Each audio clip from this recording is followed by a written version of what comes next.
la question des individus dits surdoués ou précoces ou à haut potentiel, enfin, toutes les désignations sont mauvaises de toute façon, hein. Elle est traitée de manière assez rigoureuse depuis une quarantaine d'années en France. Et jusqu'à présent, il y a une grande carence, c'est-à-dire qu'on approche mieux ces individus évidemment qu'avant ces travaux. Mais on n'arrive toujours pas à comprendre de quoi il s'agit. C'est-à-dire qu'on observe, on a observé, à la surprise des professionnels, que les performances intellectuelles étaient très couramment associées à un certain nombre d'autres caractéristiques. Des caractéristiques comme un très fort désir d'autonomie, une hypersensibilité, une propension assez grande à soulever des questions existentielles, une très faible résistance à l'ennui, et puis éventuellement un certain nombre de troubles et des difficultés d'insertion dans les institutions scolaires ou après des difficultés de socialisation. Bon, tout ça, ça a été relativement bien repéré, mais pour l'instant, personne n'arrive vraiment à articuler les caractéristiques cognitives, les performances intellectuelles et ces caractéristiques psychologiques, au point que, du coup, certains en viennent même à considérer qu'il s'agirait presque d'une pathologie. Bon. Donc ça, c'est le point de départ, c'est essayer de s'attaquer à ça, c'est-à-dire pas simplement de lister un certain nombre de caractéristiques et d'élaborer des réponses plus ou moins adaptées pour soulager des souffrances, c'est précieux, mais mon objectif était autre, il s'agit vraiment d'essayer de comprendre comment une habileté logique, mathématique, verbale peut aller de pair avec ces caractéristiques psychologiques et affectives, tout un positionnement du sujet face au monde qui entraîne très souvent d'assez grandes souffrances, un sentiment de solitude, des difficultés de socialisation. Bon. Ça, c'est un des points de départ, c'est le point de départ théorique d'une certaine manière. L'autre point de départ, c'est une intuition d'enfant, devenu depuis un fil directeur de ma réflexion, aussi bien en tant qu'enseignant qu'en tant que psychanalyste. C'est que quand on est concerné par ce pourquoi il n'y a pas vraiment de nom, mais appelons ça le surdouement, j'ai mis des guillemets parce que le nom ne dit rien, et c'est même le pire peut-être, les guillemets annulent ce dont on parle.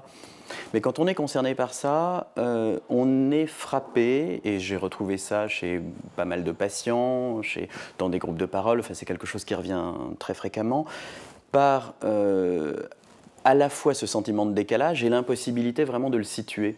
Parce que les performances intellectuelles ou autres qui sont accomplies ne sont pas du tout vécues de l'intérieur comme le signe ou la preuve du fait qu'on posséderait vraiment une structure cérébrale particulièrement efficiente.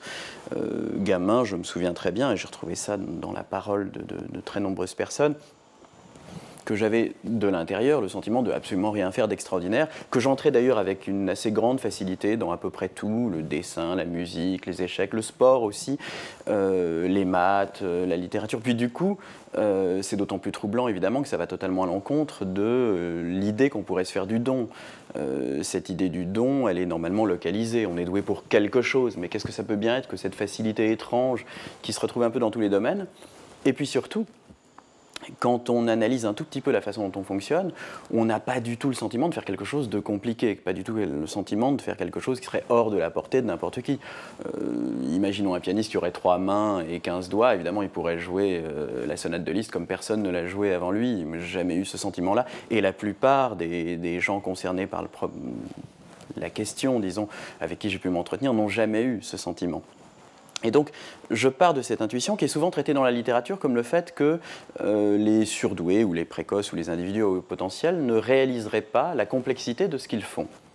Sauf que ça fait 30 ans, au fond, que je réfléchis à ça en sens inverse, c'est-à-dire que j'ai voulu rester fidèle à cette intuition d'enfant.